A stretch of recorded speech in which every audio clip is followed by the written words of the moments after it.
अच्छा, ये एक सिंपल सा टॉपिक है जो कि स्टूडेंट्स को ज़्यादातर कंफ्यूज करता है कि जो हमारी हार्ट होती है वो कैसे डीऑक्सीजनेटेड ब्लड बॉडी से लेती है और उसको फिर कन्वर्ट करती है और फिर ट्रांसपोर्ट करती है as oxygenated blood to the whole body.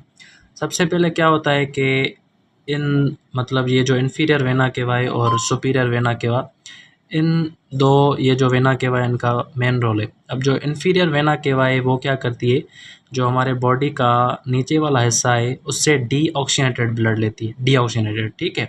और जो सुपीरियर वेना केवा है वो बॉडी मतलब ऊपर वाला जितना भी बॉडी का हिस्सा है उससे क्या करती है, डीऑक्सीजनेटेड ब्लड लेती है। अब ये जो डीऑक्सीजनेटेड ब्लड है ये हमारा आ जाता है राइट एट्रियम में। राइट एट्रियम में यहाँ पर आ जाता है, फिर यहाँ पर हमारा एक ट्राइकप्सिड वॉल होता है, वो वॉल ओपन हो जाता है। जब वो वॉल ओपन होता है तो यहाँ पर जो हमारा डीऑक्सीजनेटेड ब्लड है वो राइट वेंट्रिकल में आता है, ठीक है। नीचे से आया, यहाँ से ऊपर से आया, राइट एट्रियम में आया, इस वॉल के ज़रिए वो ब्लड क्रॉस करके राइट वेंट्रिकल में आ गया। नेक्स्ट क्या होता है कि यहाँ पर एक वॉल होता है जिसको हम पल्मोनरी वॉल बोलते हैं, ठीक है। अब पल्मोनरी वॉल से यहाँ से जाता है हमारा डीऑक्सीजनेटेड ब्लड पल्मोनरी आर्टरी में। अब पल्मोनरी आर्टरी जो है वो अब यहाँ से जो हमारी मतलब कि राइट साइड हो गई लंग की और जो लेफ़्ट साइड हो गई मतलब दोनों राइट और लेफ़्ट, वहाँ पर हमारा डीऑक्सीजनेटेड ब्लड जाता है और वहाँ से कन्वर्ट हो जाता है ऑक्सीजनेटेड ब्लड में। अब वहाँ से कन्वर्ट होकर वो आता है यहाँ पल्मोनरी वीन में। समझ में बात आई है?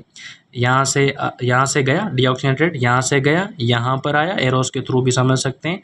ये वाल्व ओपन हुआ, फिर राइट वेंट्रिकल में आया, फिर यहाँ से होकर ये लंग्स में चला गया। अब आपको पता है कि वहाँ पे गैसेस एक्सचेंज प्रोसेस ये जितना भी होता है मतलब कार्बन डाइऑक्साइड को बाहर निकाला जाता है और ऑक्सीजन वहाँ पर ली जाती है, ठीक है। Oxygen gases exchange basically simple process.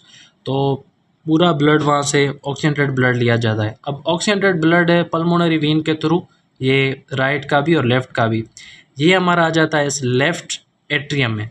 Left atrium में एक माइट्रियल वॉल्व होता है जिसको बाइकप्सिड वॉल्व भी बोला जाता है, ये यहाँ पर ओपन होता है और फिर वो पूरा ब्लड, अब जो ब्लड है वो ऑक्सीजनेटेड ब्लड है, डीऑक्सीजनेटेड नहीं है, वो आ जाता है इस लेफ़्ट वेंट्रिकल में। अब लेफ़्ट वेंट्रिकल में जब आता है तो यहाँ से ये ब्लड जाता है एओर्टा में। अब एओर्टा क्या करती है, यहाँ से एओर्टा में भी एक वॉल्व लगा होता है, एओर्टिक वॉल्व, ठीक है, वो ओपन हो जाता है। ये बेसिकली एक रिंग की तरह होता है, तो ये ओपन हो जाता है। तो एओर्टा से पूरी बॉडी में जो ब्लड है वो अब ब्लड ऑक्सीजनेटेड ब्लड होता है जो पूरी बॉडी में जाता है। तो इस तरह से हार्ट जो है सिंपली वो क्या करती है, ये साइंस में भी 9th मैट्रिक और अप टू मतलब बड़ी लेवल पर भी क्या है, ये काफ़ी